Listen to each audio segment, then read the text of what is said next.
بسم اللہ الرحمن الرحیم۔ السلام علیکم، میں سید عمران شفقت آپ کی خدمت میں حاضر ہوں۔ میرا یہ گمان تھا، میرا یہ خیال تھا کہ ویکینڈ شاید سکون سے گزر جائے اور سناٹا چونکہ طاری ہے تو وہ سناٹا چلتا رہے اور پیر سے کوئی سیاسی منظرنامے کے اوپر کوئی ہنگامہ آرائی ہو، اور یقیناً وہ ڈیو ہے، وہ ہونی ہے، کیونکہ عطر من اللہ صاحب کے نوٹ کے بعد وہ جو اختلافی نوٹ انہوں نے دیا ہے جس میں انہوں نے اڑا کے رکھ دیا بقول اپنے حامد میر صاحب کے کہ دھجیاں اڑا کے رکھ دی ہیں، اور میرا بھی یہی خیال ہے کہ انہوں نے جو چیف جسٹس آف پاکستان ہیں ان کے کردار، ان کا پروفیشنلزم، ان کی جو کہہ لیں کہ دیانت ہے، منصفی والی دیانت، ہر طرح کے سوال ان کے کریکٹر کے اوپر اٹھا کے رکھ دیے ہیں، اور ان کا جواب آنا چیف جسٹس آف پاکستان کی طرف سے وہ ڈیو ہے، وہ آئے گا۔ میرا تو خیال تھا کہ پیر کو آئے گا، لیکن کوئی بڑی بات نہیں کہ آج ہفتہ ہے، آج بھی آ سکتا ہے، ویسے تو کل بھی آ سکتا تھا۔ تو چیف جسٹس آف پاکستان، میں ان کو بطور وکیل جب وہ وکالت کیا کرتے تب سے جانتا ہوں، وہ ذرا جذباتی کم ہے، ذرا ٹھنڈے دل کے ساتھ جو ہے وہ بڑی کارروائی ڈالنے کے عادی ہیں، تو وہ ذرا ٹھنڈے دل کے ساتھ یا ٹھنڈے ذہن کے ساتھ بڑی کارروائی ممکن ہے کہ پیر کو وہ کوئی نہ کوئی اپنا ری ایکشن دیں، لیکن صدر مملکت کی طرف سے ایک ری ایکشن آ گیا ہے، اور انہوں نے جو supreme court practice and procedure act تھا، پریکٹس اینڈ پروسیجر ایکٹ مجریہ 2023، اس کو نظر ثانی کے لیے انہوں یعنی کہ سادہ الفاظ میں کہ صدر مملکت نے اس کے اوپر دستخط کرنے سے انکار کر دیا ہے۔ عمران خان صاحب کو جتنا فائدہ صدر مملکت کے آفس میں ہونے کا ہوا ہے، یہ ان کی قسمت اچھی ہے کہ اتنا شاید فائدہ کسی اور سے نہیں ہوا، تو انہوں نے ہمیشہ کی طرح انہوں نے صدر مملکت کے بجائے عمران خان صاحب کے ایک پولیٹیکل ورکر کے طور کے اوپر کام کیا ہے، جس طرح انہوں نے وزیر اعظم سے کابینہ سے اوتھ لینے سے انکار کر دیا تھا، پھر مختلف قسم کے قوانین کو، اور پھر عمران خان نے جب اسمبلی توڑی، اور وہ اسمبلی انہوں نے پہلے توڑ کے ریکارڈ بیان کرا کے پہلے رکھا ہوا تھا کہ ادھر قاسم سوری صاحب نے اجلاس ایڈجرن کیا، ادھر ساتھ ہی وزیر اعظم صاحب کی تقریر چلی اور ساتھ ہی صدر نے اسمبلی توڑ دی، یعنی کہ وہ سارا کا سارا پری پلانڈ تھا، پری ریکارڈڈ تھا۔ یہ اس کو سازش بولتے ہیں، اس کو سکیم بولتے ہیں۔ تو تب تو انہوں نے سارے کام فٹافٹ یوں کر کے کیے تھے، اب جب یہ حکومت کام کر رہی ہے تو صدر کا عہدہ نمائشی ہے، وہ اپنی ہر طرح کی رکاوٹ ڈالنے کی کوشش کرتے ہیں، لیکن یہ رکاوٹ ناکام ہونی ہے، کیونکہ اس کے علاوہ وہ اور کچھ کر نہیں سکتے۔ پہلے 14 دن اور پہلے 10 دن پھر 14 دن، اس طرح کر کے 24 دن تک وہ کسی بھی بل کو روک سکتے ہیں، اس کے بعد بل جو ہے وہ خود بخود قانون وہ جو ہے وہ نافذ العمل ہو جاتا ہے۔ تو انہوں نے وہ والا بل واپس بھیج دیا ہے، اور اس کے اوپر انہوں نے بڑے لمبے چوڑے اعتراضات لگائے ہیں۔ انہوں نے کہا کہ جی کہ میرے خیال میں بل جو ہے وہ قانونی طور پر مصنوعی اور ناکافی ہے، یہ عدالت میں چیلنج ہو سکتا ہے، میرے خیال میں اس بل کی درستگی کے بارے میں جانچ پڑتال پوری کرنے اور دوبارہ غور کرنے کے لیے اس کو واپس کرنا مناسب وہ سمجھتے ہیں، تو انہوں نے وہ واپس بھجوا دیا ہے۔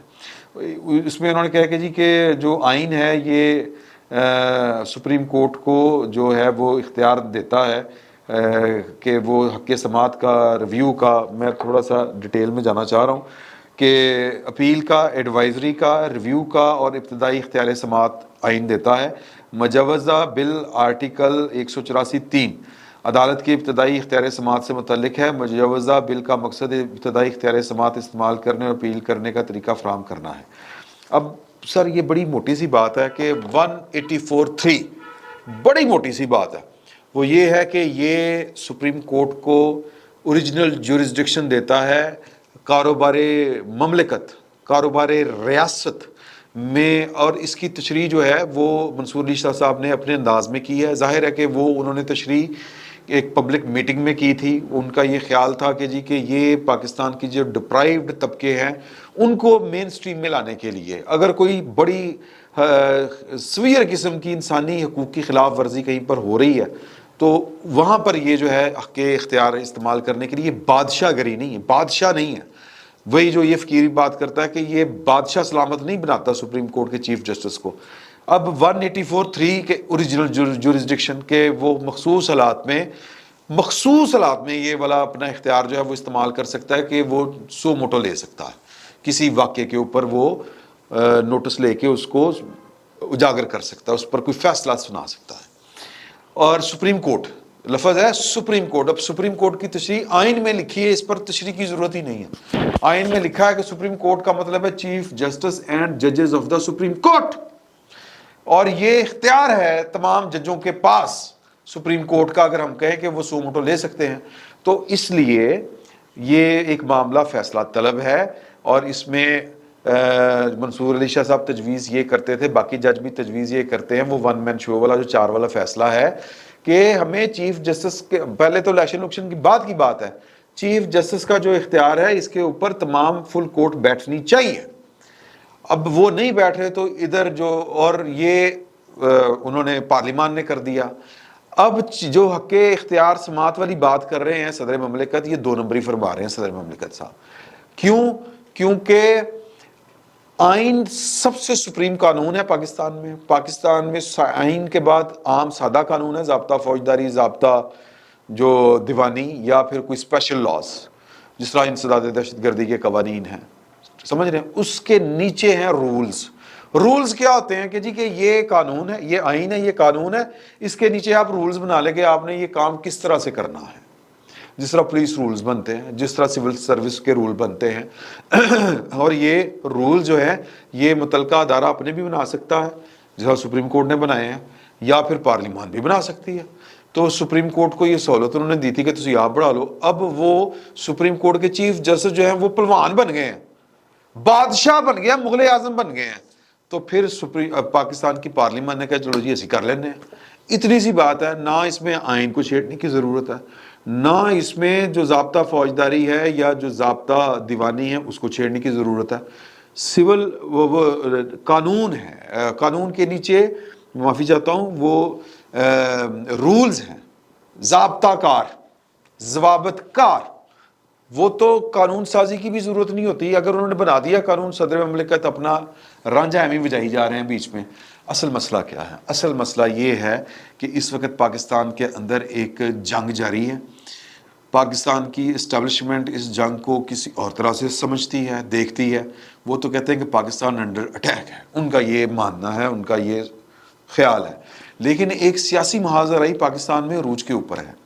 بدقسمتی یہ ہے, بدقسمتی میں کہہ رہا ہوں کہ اس سیاسی محاذرائی میں عدلیہ جو ہے وہ فریق بن گئی ہے. اس کے کچھ ایلیمنٹس کہ چیف جسٹس صاحب اور ان کے کچھ ہمنوا کو کچھ پارٹیاں زہر لگتی ہیں, بری لگتی ہیں, خام خواہ کا ویر ہے, پرسنالٹی کلیش سے, اور کسی دور میں انہیں مینوں سالن نہیں سی پا کے دیتا, اس طرح دیاں مخاسمتیں ہیں.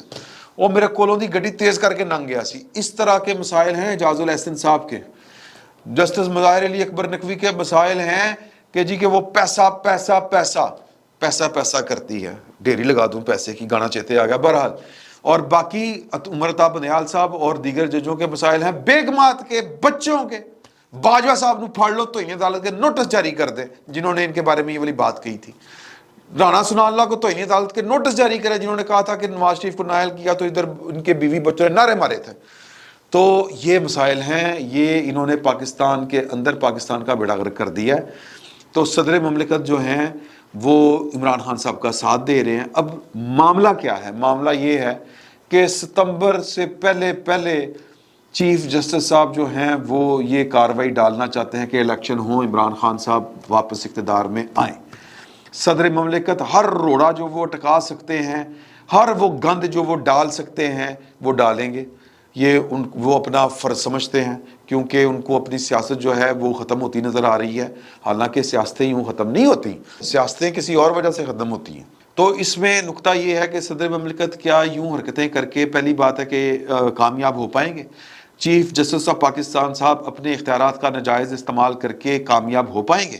کیا عمران خان صاحب کو وہ دوبارہ اقتدار میں لے آئیں گے؟ سر, یہ احمقوں کی جنت میں رہنا ہے کہ آپ تھوڑی سی بے ایمانی کر کے کوئی بڑا مقصد حاصل کر سکتے ہیں. نہیں کر سکتے, نہیں ہو سکتا. ہونا کیا ہے کہ جوائنٹ سیشن ہوگا, اجلاس بلایا جائے گا, قانون پاس ہوگا پارلیمان میں, اور اس کے بعد جو ہے وہ 10 دن بعد یہ نافذ العمل ہوگا. جو چیف جسٹس پاکستان صاحب ہیں ان کے فیصلے کے خلاف یہ جو 3 رکنی بینچ ہے اس کے خلاف اپیل کا حق آ جائے گا. یہ کتنا ظلم ہے. 10A کہتا ہے فیئر ٹرائل, اور سو موٹو کیس میں آپ نے اپیل کا اختیار ہی نہیں دیا ہوگا. یہ ظلم ہے. اور اپیل بھی پھر کہاں پہ ہوگی؟ اپیل اسی سپریم کورٹ میں ہوگی. تو لہٰذا سپریم کورٹ کے پاس یا جو عمر عطا بندیال صاحب ہیں ان کے پاس چارہ ایک ہی بچتا ہے، اور وہ چارہ یہ بچتا ہے کہ جی کہ وہ اس قانون کو سٹرائک ڈاؤن کرتے ہیں. پھر لڑائی بدے گی، پھر مزہ آئے گا. اور جب وہ سٹرائک ڈاؤن کریں گے اس قانون کو تو ہو سکتا ہے کہ اس سے پہلے ان کا نشانہ لیا جا چکا ہو. مجھے چیف جسٹس آف پاکستان قاضی فائز عیسیٰ، غلط کہہ گیا میں، قاضی فائز عیسیٰ کا راستہ روکا جا رہا تھا. قاضی فائز عیسیٰ صاحب جو ہیں وہ وقت سے پہلے چیف جسٹس بنتے ہوئے نظر آ رہے ہیں، یہ میں کہنا چاہ رہا تھا. مجھے چیف جسٹس آف پاکستان بڑی مشکل ہے کہ 30 اپریل تک اپنے عہدے کے اوپر بیٹھے نظر آ رہے ہیں. بڑی مشکل ہے، بہت مشکل ہے. انہوں نے پاکستان کی سیاست میں فریق بن کر اپنے پیروں کے اوپر کلہاڑی مار دی ہے. سر، اصول یہ ہے اور سیاست کا اصول یہ ہے کہ جب آپ اپنی ڈومین سے باہر نکل کر کھیلتے ہیں، اپنے قلعے سے باہر آ کے نکل کے کھیلتے ہیں تو آپ غیر محفوظ ہو جاتے ہیں.